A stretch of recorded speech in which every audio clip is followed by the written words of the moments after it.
Dhaka medical কলেজে orthopaedic সার্জারিতে আছি। বর্তমানে ডক্টর উইমেন ফর জাস্টিসের প্রেসিডেন্ট হিসেবে আছি আমি। আজকে আপনাদের এখানে আমরা উপস্থিত হয়েছি আমাদের কর্মসূচি এবং আদার্স সব কিছু খোলাসা করে কথাবার্তা বলতে।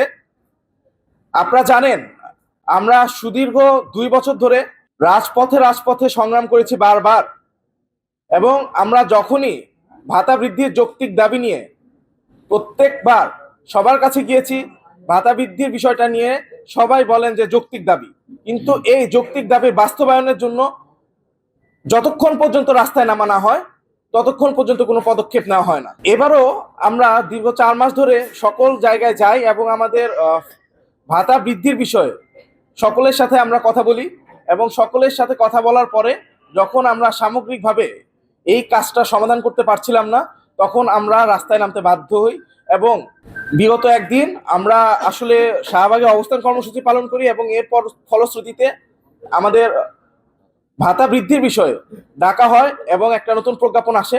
এই প্রজ্ঞাপনে বলা হয় যে আমাদের পোস্ট গ্রাজুয়েট ট্রেনিদের ভাতা জানুয়ারি থেকে 30,000 টাকা এবং পরবর্তী জুলাই থেকে 35,000 টাকা করা হবে।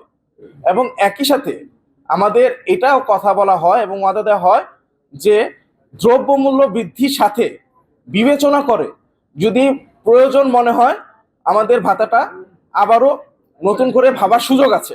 তো আমরা সার্বিক দিক বিবেচনা করে জুলাই থেকে 35,000 টাকা এবং জানুয়ারি থেকে 30,000 টাকা এটা মানছি, এবং আমরা কাজে ফিরবো আগামীকাল 8টা থেকে আমরা কাজে ফিরবো। তবে কোনো কারণে যদি এই 35,000 টাকা যেটা জুলাই থেকে বাস্তবায়ন হচ্ছে সেটা যদি বাস্তবায়ন করা না হয়, এবং আমাদের দ্রব্যমূল্য ঊর্ধ্বগতির কথা চিন্তা করে পরবর্তীতে ইনক্রিমেন্টের যে বিষয়টা তুলে ধরা হয়েছে আমাদের কাছে, এই বিষয় নিয়ে যদি সুন্দরভাবে সমাধানের দিকে আগানো না হয়, আমাদের সাথে আলাপ আলোচনা বসানো হয়, তাহলে আমরা পোস্ট গ্রাজুয়েট ট্রেনিং চিকিৎসকরা আবারও রাস্তায় নামতে বাধ্য হব।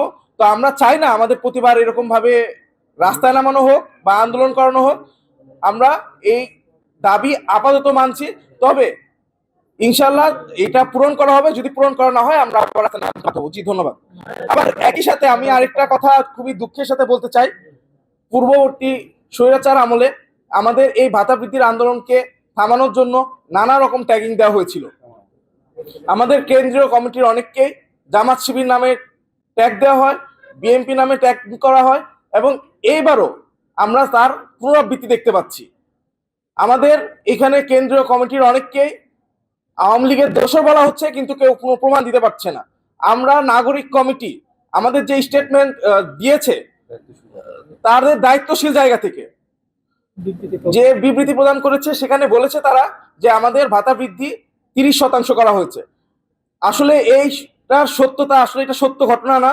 আমাদের ভাতা বৃদ্ধির এই ইনক্রিমেন্টটা সেটা হচ্ছে 20% করা হয়েছে জানুয়ারি থেকে। এবং একই সাথে আমাদের ফ্যাসিবাদের দোসর বা রাষ্ট্র অস্থিতিশীল করার যে ট্যাগিং দেওয়া হচ্ছে, আমরা সকল চিকিৎসক সমাজ এর তীব্র নিন্দা জানাচ্ছি,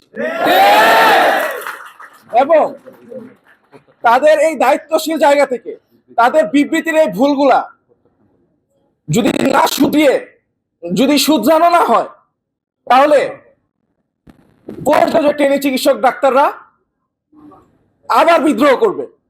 তো আমরা প্রত্যাখ্যান করছি আমাদের এগেইনস্টে যে তাদের যে বিবৃতি প্রদান করা হয়েছে, এই বিবৃতি আমরা প্রত্যাখ্যান করছি, এবং আমরা আশা করি তাদের দায়িত্বশীল জায়গা থেকে তারা দ্রুত দুঃখ প্রকাশ করবে, ক্ষমা চাবে, এবং এই রেটের একটা সংশোধনী বিজ্ঞপ্তি তারা প্রকাশ করবে। ধন্যবাদ সবাইকে।